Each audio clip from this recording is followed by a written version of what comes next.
네, 여러분 안녕하세요. 이 시간에는 저희가 신경양 특강이라는 이름으로 저희가 한 두세 시간 정도 여러분들하고 많은 걸 좀 생각을 해보도록 하겠습니다. 이 신경양 특강이라는 거가 왜 개설이 됐냐면 여러분들도 이제 시험을 이제 보신 분들은 이미 보셨던 분들은 다 이걸 아세요. 근데 이제 처음 시작하는 초심자분들은 뭐 행정학 늘 뭐 그런 문제 나오겠지. 뭐 좀 방대하고 어렵다고 하고 하니까 초심자분들은 전혀 그걸 이제 모를 수가 있는데 이미 시험을 한번 봤거나 뭐 붙었거나 떨어졌거나 경험을 해본 분들은 요즘 행정학 시험이 달라지고 있구나. 참 달라지네. 이 종전의 방식으로 해가지고는 좀 안 되겠구나. 이런 걸 많이 느끼실 거예요. 그래서 오늘 신경향 특강 제목은 행정학 출제 경향이 최근에 달라지고 있다. 이런 내용인데요. 어떻게 달라지고 있나? 뭐 한마디로 딱 얘기를 할 수는 없지만 이제 종합을 해 보면 이제 A급, B급 위주의 문제의 출제 비중이 많이 좀 줄고 C, D급의 출제 비중이 상당히 좀 높아지는 그런 이제 추세예요. 우리가 신경향이라고 말은 하지만 신경향은 아무래도 이제 난이도가 피부로 느끼는 체감 난이도가 이제 높게 느껴지는 거죠. 늘상 했던 뭐 봤던 그런 정형화된 기출문제 이런 게 아니고 새로운 게 이제 보였다는 얘기인데 아무래도 피부로 느끼기에는 체감 난이도가 이제 높아진 거죠. 그 높게 느껴지는 이유가 A급, B급은 저희가 입문 때부터 요거 위주로 많이 하잖아요. 그다음에 기출문제도 요거 위주로 하고 또 나중에 동형 문풀도 그렇고 아무래도 A급, B급은 여러분들이 뭐 여러 번 봤던 거니까 익숙해져 있는데 C급, D급은 이걸 이론 강의를 듣지도 않고 시험을 보는 분도 계시고요.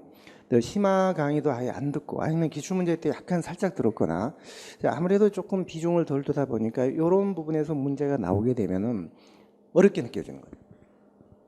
자, 그래서 그걸 이제 신경향이다 뭐 이렇게 느낄 수가 있어요. 신경향이라는 개념이.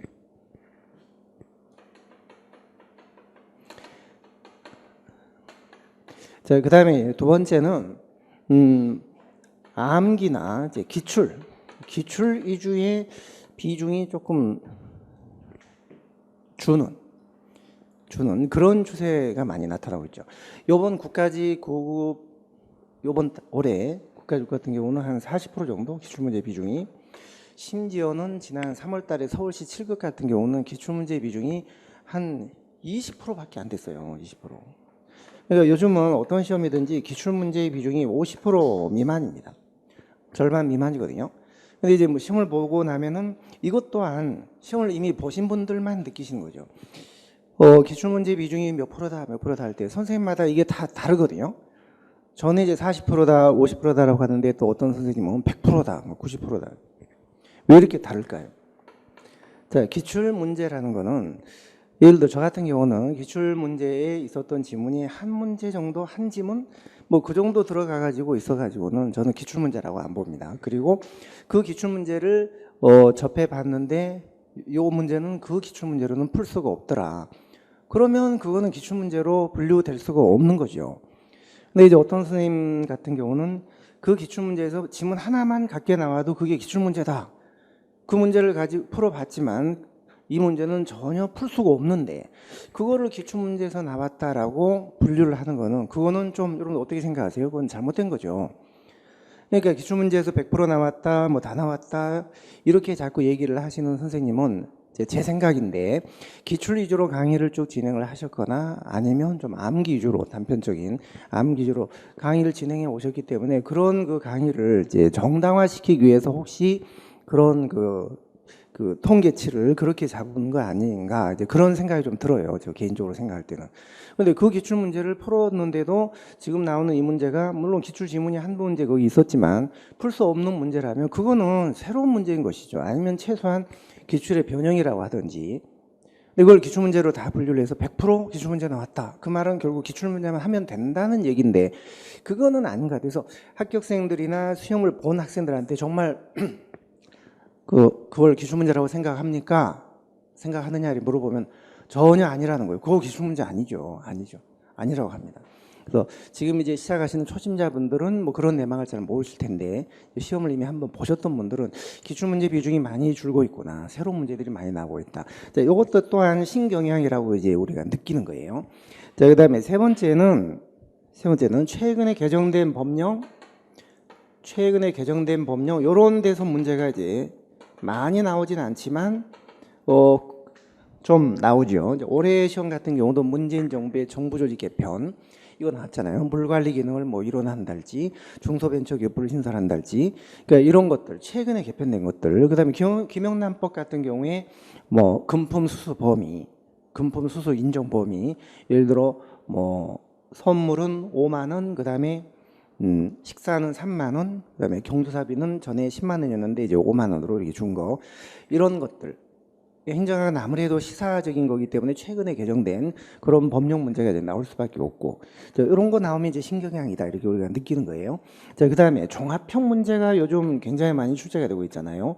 자, 옛날에는 어떤 문제라는 게 뭐 공공선택 이론 하면 딱 그거 하나, 그다음에 신제도주의 하면 이제 그거 가지고 문제를 내고, 근데 요즘은 그 이론의 변천 순서라든지 그다음에 이론을 전부 엮어서 종합해서 하나의 문제로 만드는, 예, 우리가 행정 이론 편도 그렇지만 정책도 그렇고 조직론도 그렇고 인사제도도 보면 인사제도 이론 그걸 다 종합형, 특히 예산제도, 지방자치론까지 심지어는, 예, 종합형 문제.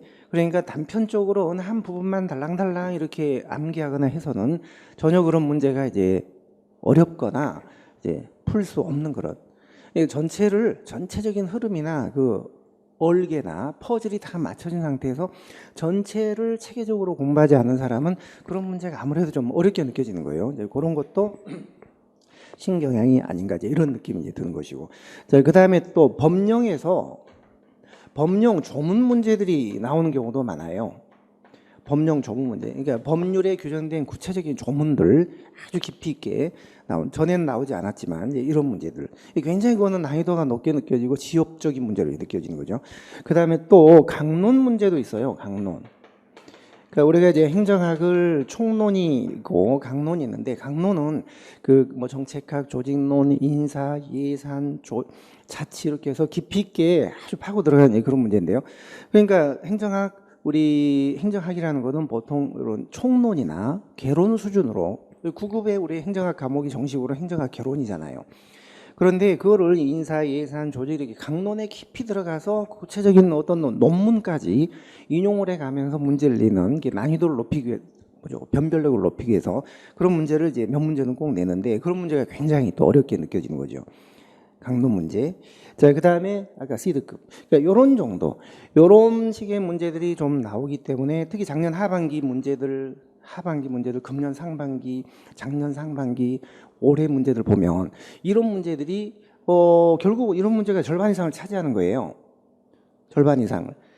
자, 그렇기 때문에 이제 어떻게 공부를, 요즘 행정학 공부하고 합격하거나 시험 본 학생들 얘기 들어보면 행정학 요즘 많이 달라지고 있다.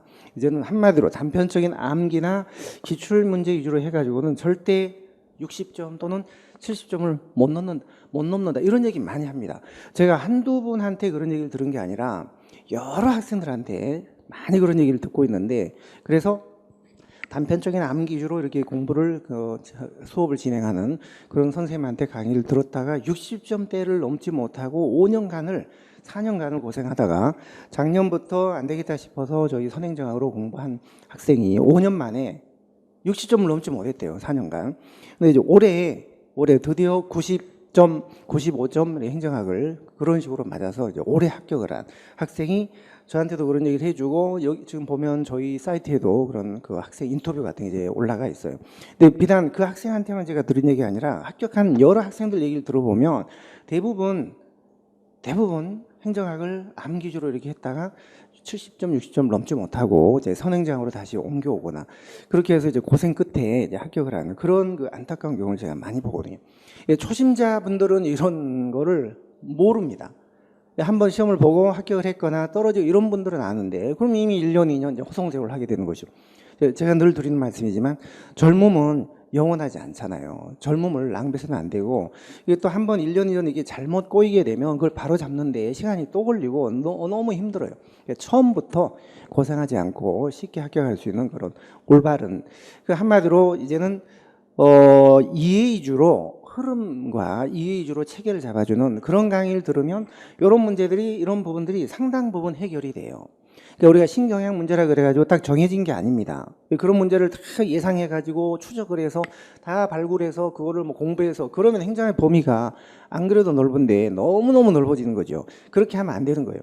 그래서 신경향 문제라 그래가지고 그걸 다 예상을 하고 추적을 해서 그걸 공부하는 그런 개념이 아니라 범위는 그렇게 넓히지 않더라도 이해 위주, 흐름 위주, 전체적인 흐름이죠. 퍼즐이 탁 맞춰지는 듯한 그런 식으로 공부를 하시면은 상당 부분 이런 문제가 해결이 돼요. 근데 그런 식으로 이해주로 공부한다는 게 여러분들이 이해주로 공부를 막 하려고 한다고 되는 것도 아니고 이해주로 해라, 이해주로 해라 한다고 되는 게 아니고 이해주로 가르쳐주는, 이해주로 서술되어 있는 책으로 이해주로 가르쳐주는 수업을 들으시면 이해주로 공부를 하게 되시는 거고, 반대로 아무리 본인이 이해하려고 해도 암기 위주로 이렇게 수업을 진행하는 그런 수업을 들으면 자기도 모르게 암기 위주로 공부를 하게 되는 거예요. 그러니까 그 선택이 굉장히 중요한 거죠. 일단 최근에 어떤 신경향 문제가 나왔는지 문제를 한번 몇 개 보고 나서 말씀도 드리도록 하겠습니다. 자, 우선 첫 번째, 금년도 국가직 구급시험에 이런 문제가 나왔죠. 사이버네틱스, 의사결정 모형, 옳지 않은 것. 자, 예를 들면 신경향 문제가 뭐 이런 거다. 이게 제가 몇 문제만 지금 소개를 드리는 거지, 이거를 우리가 달달달 해가지고 앞으로 이런 문제가 또 나오면 대처하자 이런 개념이 아닙니다. 이런 게 올해는 나왔지만 내년에는 또 다른 신경향 문제가 또 나오고 신경향이라는 건 항상 그런 문제가 있어요. 근데 그런 걸 근본적으로 해결하려면 이해와 흐름 위주로 공부를 하셔야 된다는 거죠. 자, 일단 어떤 문제가 좀 그런 문제인지 설명을 좀 드려보면, 사이버네틱스, 옳지 않은 것.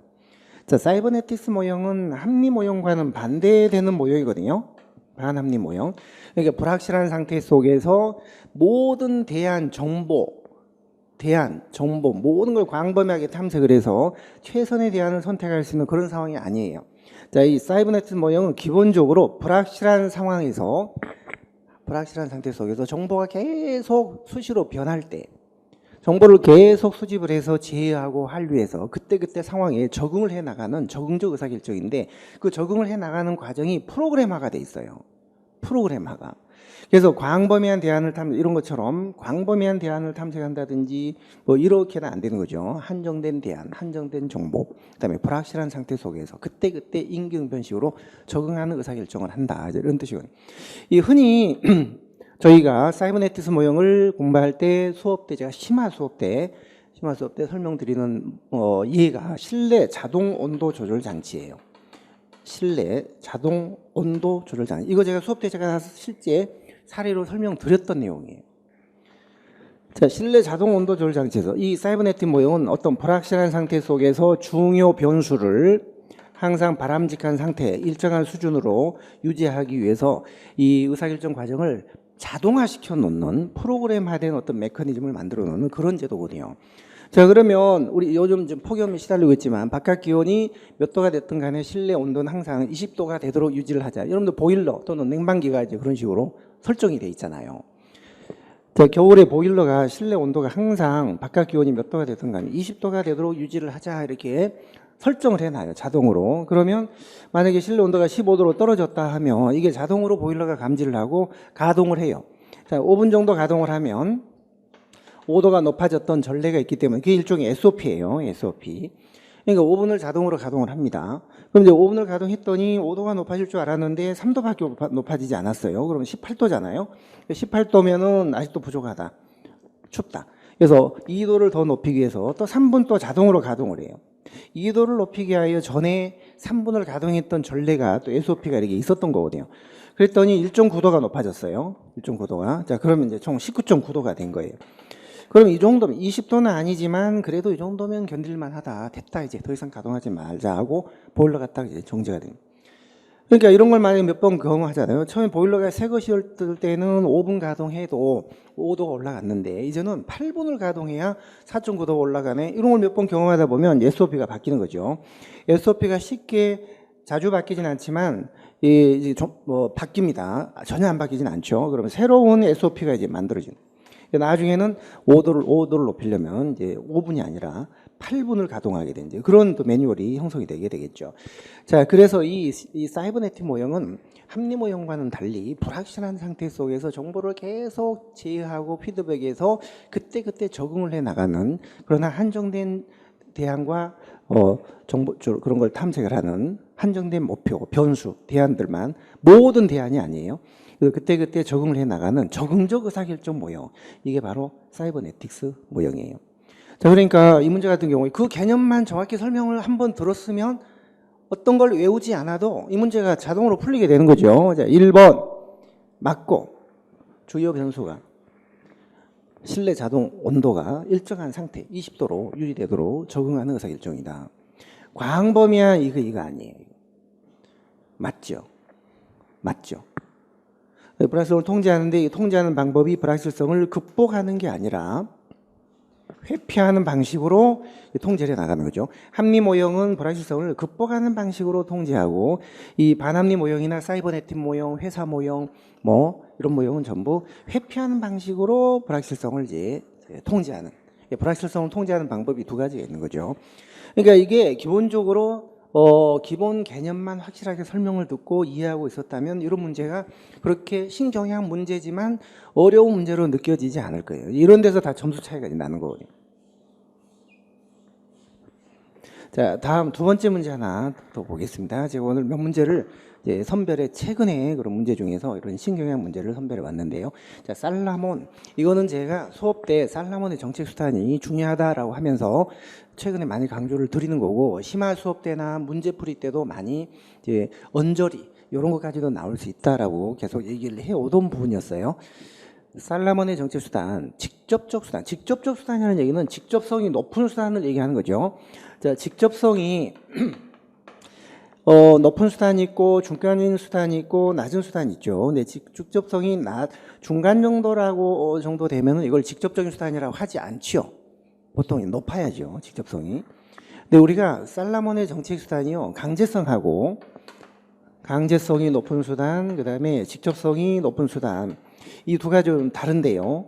네, 이거를 뭐 높다, 중간이다, 낮다 이걸 구분해서 표로 지금 설명된 게, 소개된 게 있죠. 우리 기본서에도 설명이 돼 있고 있는데, 이거를 전부 다 외울 수는 없어요.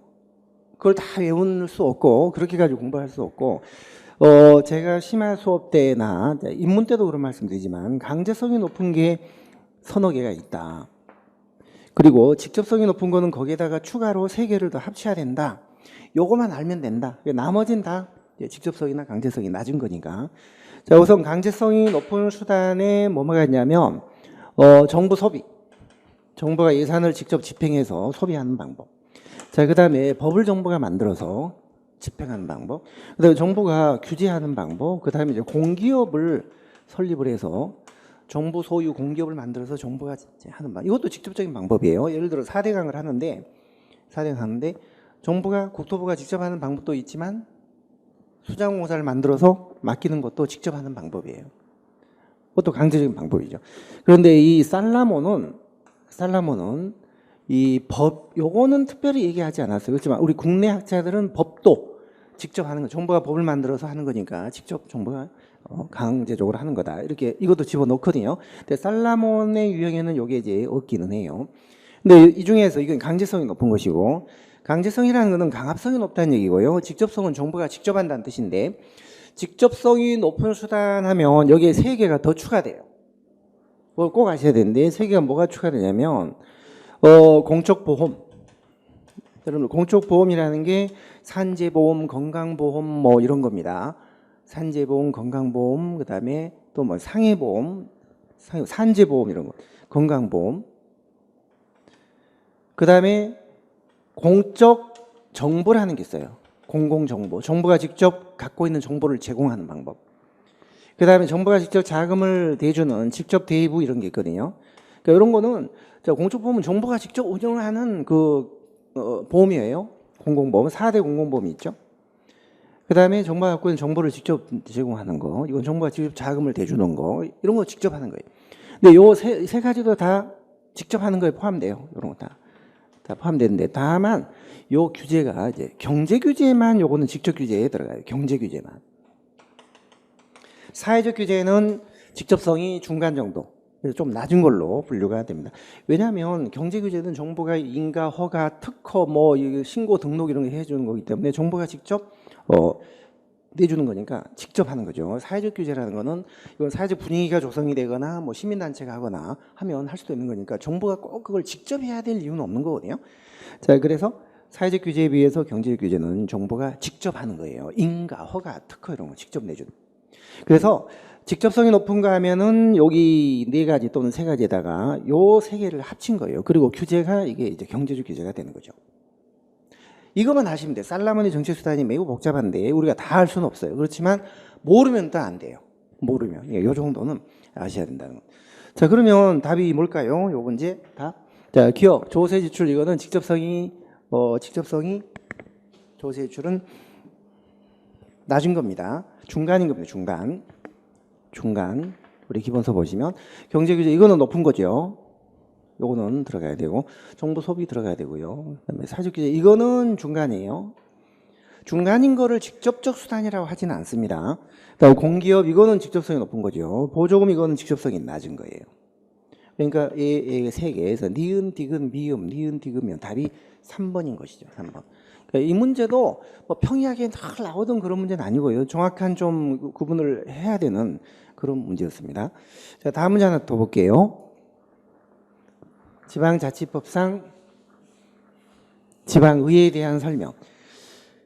자, 이런 문제는 심화 수업 때 이제 설명을 드린 내용이거든요.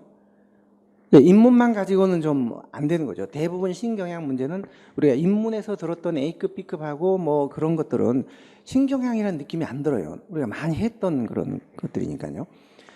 자, 위원회를 둘 수가 있다. 상임위원회하고 특별위원회로 한다. 이거 국가나 마찬가지로 두 가지가 있고. 2번 의원들의 사직을 의회 의결로 허가할 수 있는데 의회가 폐회 중일 때는 의장이 허가할 수 있습니다. 맞습니다. 3번 의장은 표결권을 갖지 못한다. 찬반이 같으면 부결된 것으로 본다. 여기에 좀 문제가 있네요. 찬반 같으면은 부결된 거 본다. 이 말은 맞아요. 왜냐하면 의장이 우리나라는 지방의회든 국회, 중앙위 국회든 캐스팅 보트를 갖지 못합니다. 캐스팅 보트 제도가 없어요. 우리는 찬반 같으면 일단 부결이에요. 그런데 의장도 다른 의원하고 똑같이 의원 중에서 선출하기 때문에 당연히 표결권은 갖죠. 표결권은. 그러니까 이 문장을 제가 수업 때 캐스팅 보트는 없다라는 얘기 합니다. 수시마 수업 때. 그거만 잘 들었더라면 다 해결이 되는 거죠. 항상 우리가 신경향 문제 같은 경우는요. 4개 지문을 정확하게 다 알지 못해도 풀 수 있을 거예요. 신경향 문제까지 4개 지문을 다 알 정도로 공부를 우리가 한다면 엄청난 공부를 해야 돼요. 행정학만 할 수도 없는 것이고 그거는 좀 효율적이지 않고 신경향 문제는 그래도 다 모든 지문을 다 알지 못해도 한두 개 지문은 알 정도로는 공부가 돼야만이 그 답을 알 수 있어요. 답을 알 정도만 하면 되는 거거든요. 3번이 틀렸어요. 그리고 제가 캐스팅 보트 제도 없다라고 했으니까 이 지문은 어떻게 바뀌어야 되냐면 의장은 의결해서 가부동수일 때 캐스팅 보트를 가지지 못하며 이렇게 바뀌어야 돼요. 찬반 같으며 부결된 것으로 본다. 이걸 표결권이라고 할 게 아니라 캐스팅 보트를 갖지 못한다. 그걸 이렇게 이제 바꿔서 문제를 낸 겁니다. 자, 그래서 이 문제는 3번이 답이 되는 거예요. 자, 이 문제 한번 보죠. 전문 경력관 제도 옳지 않은 거. 금년도 국가직 9급인데요. 여러분들 전문 경력관은요. 제가 기출문제 풀이나 심화 때 우리가 기출문제 풀이를 할 때도 저는 기출문제만 딱 푸는 게 아니라 이런 문제가 나왔으니까 앞으로는 여기까지 좀 봐둬야 됩니다. 약간 언저리에 해당하는 그런 부분들을 말씀 많이 드리거든요. 동형 풀 때도 하고 기출 때도 하고 전문 경력과는 제가 이런 거를 말씀을 많이 드렸어요. 우리나라 직위분류제가 일반직 공무원들은 직위분류제가 그런 대로 상당히 돼 있습니다. 특정직이나 정무직들은 좀 덜 돼 있거나 안 돼 있거나 하지만 일반직 공무원들은 직위분류제가 그런 대로 상당히 많이 돼 있는데 그중에 유일하게 전문 경력관들은 이게 직위분류가 적용이 되지 않는다. 전문 경력관은 그게 순환 정보가 곤란하거나 전문성이 요구돼서 장기 재직을 해야 되는 그런 경우에는 전문 경력관직으로 지정을 하는데, 일단 그렇게 지정이 되면은 이건 일반직과 마찬가지의 직류, 직렬, 이런 직군, 이런 분류가 적용이 안 돼요. 물론 예외적으로 일정한 경우에 폐직이 되었다든지 직제 개편이 됐다든지 뭐 하면 전직 시험을 거쳐서 예외적으로 다른 일반직 공무원으로 전직을 시킬 수는 있지만, 원칙적으로는 경력직 전문 경력관 그 범위 내에서만 근무를 해야 돼요. 그런 직종이 있어요. 그게 전문 경력관직. 직위불조제가 적용이 안 되는 유일한 일반직 공무원이다. 그러나 신분은 일반직 공무원이에요. 경력직이에요. 경력직. 그 정도만 알아도 전문 경력관을 상세하게 아실 필요는 없는 거죠. 그러나 전문 경력관의 개념하고 그다음에 또 직군, 계급, 직렬 분류가 적용이 안 된다. 이것만 아셨더라도 문제는 당연히 풀 수 있는 거예요. 이제 2번. 그 정도를 노리고 출제원이 문제를 내는 거고, 우리도 그런 정도로 해야 되는 거지, 공부를. 이걸 뭐 상세히 뭐 이런 것들까지 다 하실 필요는 없는 거예요, 사실은. 자, 그래서 2번이 문제도 답이 됐습니다. 자, 5번 문제를 한번 볼게요. 정보업무 평가 제도인데요. 이게 정보업무 평가 기본법에 있는 거다라고 해서 이걸 법령 문제다. 이제 이 문제가 대처가 안 되는 그런 틀리거나 뭐 이렇게 한 수험생들이나 선생님들 얘기를 들어보면은 이게 뭐 법령에서 깊이 있게 나왔기 때문에 이런 문제는 틀려도 된다, 못 맞춘다, 틀려도 된다, 못 맞춘다가 아니라 못 맞힌다, 못 맞힌다. 또 이선재 선생님이 알면 또 혼납니다. 못 맞힌다 이렇게 얘기를 하는 경우가 있는데, 그건 틀린 말이죠. 이 세상에서 틀려도 되는 문제는 없어요. 다 맞춰야죠, 이왕이면. 다 맞추는 게 좋죠. 자, 그런데 이게 무슨 법령에 깊이 있는 문제가 나오거나 그런 게 아니라 응용 문제예요. 법령 문제가 아니라. 따라서 정보업무 평가 제도의 기본적인 내용만 이해를 하고 있었다면 쉽게 풀 수 있는 문제예요. 어려운 문제 아니에요. 그러니까 암기주로 공부를 했으니까 어렵게 느껴지는 거죠.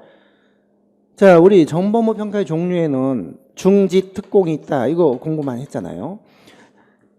중앙행정기관에 대한 평가, 지방자치단체에 대한 평가, 특정평가, 그 다음에 공공기관 평가, 이렇게 4가지가 있잖아요. 중지특공. 중앙행정기관이라고 하면 부, 처, 청에 대한 평가고, 지방자치단체에 대한 평가라고 하면은 요거는 뭐 시나 군. 특정평가는 국정을 통합적으로 관리할 필요가 있을 때 총리가 직접 하는 거죠. 요거는 공기업에 대한 평가고요. 그런데 보시면 김포시와 도로교통단은 평가 대상에 포함된다. 김포시가 지방자치단체잖아요. 도로교통공단은 공공기관이잖아요. 그럼 당연히 중지특공 안에 포함되니까 1번은 맞는 거예요. 자, 그 다음에 중앙행정기관하고 지방자치단체는 자체평가가 원칙입니다. 자체평가. 자, 자체평가위원회를 구성하도록 돼 있고 3분의 2 이상은 민간위원으로 구성하도록 돼 있죠. 그럼 당연히 관세청장, 국세청장, 뭐 청은 중앙행정기관이니까 관세청이 아니라 조달청장이라고 해도 되고 특허청장이라고 해도 되고 행안부 장관이라고 해도 되고 좌우간 부, 처, 청 이게 중앙행정기관이니까 이 장은 자체평가위원회를 구성 운영을 해야 돼요. 근데 우리가 중앙행정기관이라는 거는 알면서 이게 부, 처, 청이 중앙행정기관이라는 걸 모른다면 그거는 전혀 응용이 안 되는 거예요. 우리가 정보평가기본법에 관세청장은 자체평가위원회를 운영해야 된다, 뭐 특허청은 운영해야 된다, 그다음에 뭐 국토교통부도 운영해야 된다, 이렇게 일일이 다 정해져 있지 않잖아요. 우리가 중앙행정기관이라는 거는 이런 게 중앙행정기관이라는 걸 알아야 되고, 지방자치단체 하면 이런 게 지방자치단체인 걸 알아서 이걸 응용해서 푸는 거지, 이게 무슨 법령 문제가 아닙니다. 당연히 맞는 거죠, 2번도요. 자, 그 다음에 4번 정보평가회. 정부업무평가위원회는 위원장을 2사람으로 해서 15인 이내 위원으로 구성하도록 되어 있는데, 이 중에 당연직 위원이 3사람이 있어요. 당연히 위원으로 들어가는 게 누구냐면 기재부 장관하고 국무조정실장하고 그다음에 행안부 장관이에요. 그러니까 당연히 기재부 장관은 정보업무평가위원회 당연직 위원이에요. 여기까지는 우리가 다 얘기를 합니다. 수업 때 얘기를 하고. 그런데 행안부 장관은 자치단체 합동평가위원회 당연직 위원장이다. 근데 행안부 장관은 정부업무평가, 총리실에 설치된 정보업무평가위원회 당연직 위원이지, 합동평가위원회는 행안부 장관 밑에 두긴 두는데 장관이 위원장이 되는 게 아니라 민간위원 중에서 행안부 장관이 지정을 해요. 행안부 장관 밑에 설치가 돼 있는데 행안부 장관이 민간위원 중에서 지정을 하지 그 장관이 위원장이 되는 게 아니에요. 그래서 이게 틀린 거예요. 3번이 답이에요. 자, 이런 문제. 자, 그 다음에 6번. 정부 조직. 자, 이것도 무슨 뭐 법령 문제처럼 보이지만 아니에요. 우리가 공부를 정부 조직에 대한 성격이라든지 정부 조직에 대한 기본적인 공부를 제대로 했다면 뭐 큰 문제가 없는 문제예요. 자, 우리가 정부 조직법 이렇게 되잖아요. 부, 처, 청 이런 것들이 주로 정부 조직법에 규정이 돼 있죠. 중앙행정기관이라고 하면 다른 법률에 특별한 규정이 있는 경우를 제외하고는 이 법에 의한 부, 처, 청으로 한다. 요거는 정부조직법이 아닌 다른 개별법에서 정부조직법 제2조에 의한 중앙행정기관으로 한다. 이게 이제 네 가지가 있잖아요. 금방공원, 금융위원회, 방통위, 공정거래위원회, 원자력안전위원회 요거만 이 정부조직법이 아닌 다른 개별법에서 정부조직법상 중앙행정기관으로 한다. 이렇게 규정이 돼 있어요. 이게 4개 위원회가 있고 그 다음에 이제 부, 처, 청은 모두 정부조직법상 중앙행정기관이고 감사원은 이거는 헌법에 규정이 돼 있고 그리고 구체적인 내용은 감사원 법에 규정이 돼 있지 정부조직법에는 규정이 안 돼 있어요. 정부조직법에는 주로 요게 규정이 돼 있어요. 부처, 청. 틀렸죠. 금융감독원 이것도 당연히 정부조직법 이런 게 아니겠죠. 무자본 특수법인이에요. 그리고 중앙행정기관도 아닙니다. 중앙행정기관은 이거예요. 부처, 청, 위원회예요. 위원회. 다만 위원회는 정부조직법에 규정된 건 아니라는 거죠. 그다음에 소청심사위원회는 자 우리가 소청심사위원회는 인사혁신처 밑에 설치가 돼 있어요. 인사혁신처 밑에. 그러니까 인사혁신처하고 행안부는 기능이 다르잖아요.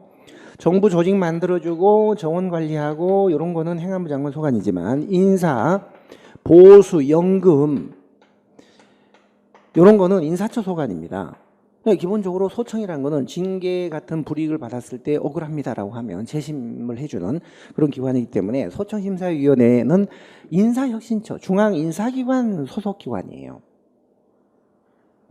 행안부 소속이 아니죠. 틀렸죠.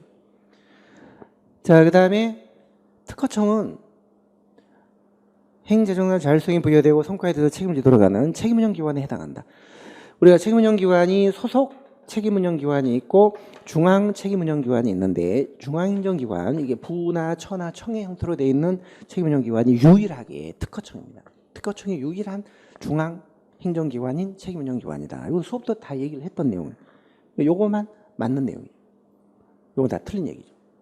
그러니까 늘 이게 뭐 나오던 문제 아니죠. 안 나왔던 문제니까 신경향 뭐 새로운 문제처럼 보이고 이게 무슨 뭐 법령 문제라고 하지만 우리가 일일이 뭐 정부조직법이나 감사원법이나 금융감독원법이나 이런 걸 다 찾아봐서 뭐 그런 문제를 이 문제를 맞출 수 있는 게 아니에요. 기본적으로 정부조직법의 성격, 여기 정부조직법 이 법의 성격만 알면 이런 거 다 이게 틀린 지문이라는 걸 알 수가 있는 거죠. 자, 다음에 또 이런 문제 하나 볼까요? 공공서비스 공급주체 유형과 예시. 자, 이것도 심화 수업 때 그 입문 때부터 제가 심화 수업 때까지 공공기관을 구분하는 방식 그리고 얘도 어떤 기관들이 어떤 기관이고 그 예를 들어 설명드릴 때 여러분들이 어떤 기억이 오래 가도록 이해를 돕기 위해서 제가 다 예시를 들어드리잖아요. 뭐 한국 마사회 같은 경우는 말 타고 놀다가 적자로 떨어졌다. 그래서 이거는 시장형이 아니라 준시장형이다. 이런 식으로. 자, 그러면 일단 이 공공기관의 유형을 한번 구분을 한번 해볼까요? 우리나라 공공기관의 유형은 크게 3가지가 있습니다. 기타 공공기관이 있고 준정부기관이 있고 그다음에 공기업이라는 게 있죠. 공기업은 또다시 시장형 공기업이 있고 그다음에 준시장형 공기업이 있고 준정부기관은 기금관리형이 있고 그다음에 위탁집행형이 있어요. 위탁집행형 그다음에 기타 공공기관 이렇게 돼 있는데 요 정원이 50명이 안 되는 그런 소규모 공공기관은 기타입니다. 기타. 이 기타에는 이사회를 구성 안 해도 되고 감사 안 받아도 되고 뭐 해요. 이거는요. 근데 이제 이런 기관들은 규모가 좀 큰 50명이 넘어가는 큰 공공기관인데 준정부하고 공기업의 기준은요. 자체 수입의 비중이 50% 이상이냐 아니냐 이게 기준이에요. 그러니까 한 해 한 해 예산 중에 50% 이상을 자기들이 스스로 벌어들이는, 그러니까 돈벌이가 좀 짭짤하게 되는 그런 공공기관은 공기업이고, 그렇지 않으면 준정부기관이에요. 근데 그 중에서도 시장형 공기업은 시장에 갖다 내놔도 얼마든지 견뎌낼 수 있는 돈벌이를 더 잘하는 공기업을 시장형이라고 해요. 85%예요. 자체 수입의 비중이 85%가 넘어가면 시장형 공기업이에요. 현재 15개가 있죠. 그렇지 않으면 준시장이 되는 거예요. 그래서 준시장형 공기업은 주로 흑자가 났다, 뭐 돈 잘 번다, 이런 소리 별로 못 들어봅니다. 그런 게 이제 마사회, 뭐 조폐공사, 그다음에 수자원공사, 이것들 제가 우스갯소리로 수업 때 기억이 되도록 하기 위해서 말 타고 놀고 최순실한테 말 빌려주고 하다가 마사회가 경영이 어려워져서 이건 시장형은 아니다. 조폐공사 돈 만드는데 돈 많이 들어간다. 5만 원권 만들면 회수가 안 되고 회수율이 20%밖에 안 돼요. 전부 5만 원권은 뭐 비타 500박스 이런 데 들어가 있고 사과 박스에 들어가 있고 유병원이 가방에 들어가 있고 아궁이 속에 감춰져 있고 회수가 안 되니까 돈 자꾸 찍어내야 돼요. 조폐공사 돈 만드는데 돈 많이 들어가요. 수자원공사 옛날에는 이게 괜찮았어요. 근데 이명박 정부 때 4대강 하면서 22조를 4대강에 쏟아부었잖아요. 그 이후로 이게 경영이 어려워져서 이게 준시장형으로 이게 떨어진 거예요. 가스라든지 발전이라든지 그다음에 뭐 공항이라든지 이런 것들은 주로 시장형 공기업입니다. 장사가 잘 되는 편. 자, 그다음에 준정부기관은 요거는 이제 50% 미만 자체 소유의 비중이요. 근데 기금관리형은 정부가 관리해야 되는 자산이나 돈이나 뭐 이런 연금 이런 걸 대신 맡아 관리해 주는 기관들이에요. 연금관리공단, 자산공사 뭐 이런 것들이죠. 돈 주로 맡아서 관리.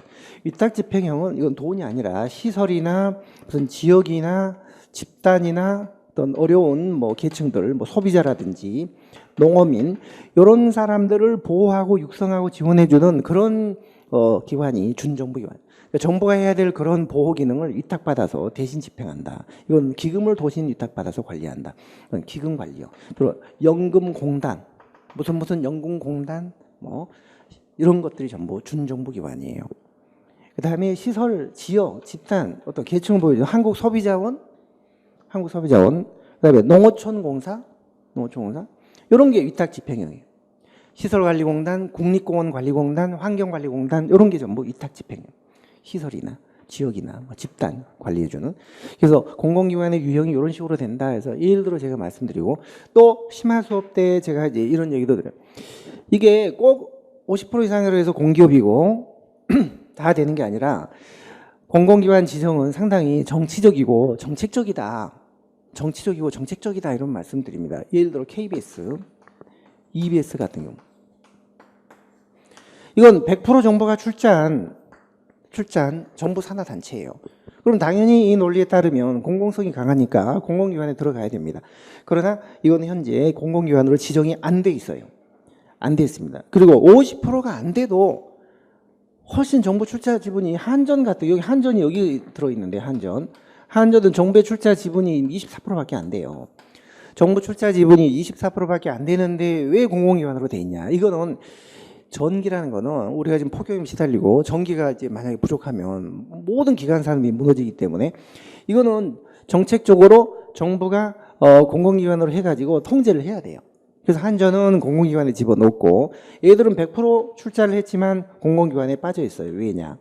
언론이기 때문에 언론에 대한 탄압이라는 이미지를 주면 안 되기 때문에 이거를 정책적으로 배제시킨 거예요. 그 적용해서. 그래서 교육방송공사, 한국방송공사는 공공기관에 빠져 있어요. 자, 그러면 이런 정도 설명을 들으셨다면 이게 그렇게 새로운 문제가 아니에요. 어려운 문제 아니잖아요. 1번 틀렸죠. 어디에도 지정이 안 돼 있어요. 시장 마사에 말 타고 놀다가 준시장형이 되거든요. 그 다음에 연구재단은 연구기관 지원해주는 기관이에요. 연구기관. 이거는 위택, 어떤 특정 집단이나 기관을 보호 육성해주기 위한 그런 거기 때문에 위탁집행형 준정부기관이에요. 기금관리가 아니고 한국소비자원 이거는 소비자를 보호하기 위한 단체니까 요거는 위탁 집행형이 되겠죠. 특정 시설이나 지역이나 기관이나 집단 계층을 보호하기 위한 육성 보호하기 위한 그런 거는 위탁 집행형 준정부기관이거든요. 그러니까 답이 이게 4번이 되는 거예요. 자, 이런 문제들. 자, 우리 조금 쉬었다가 문제를 조금 더 살펴보도록 하겠습니다.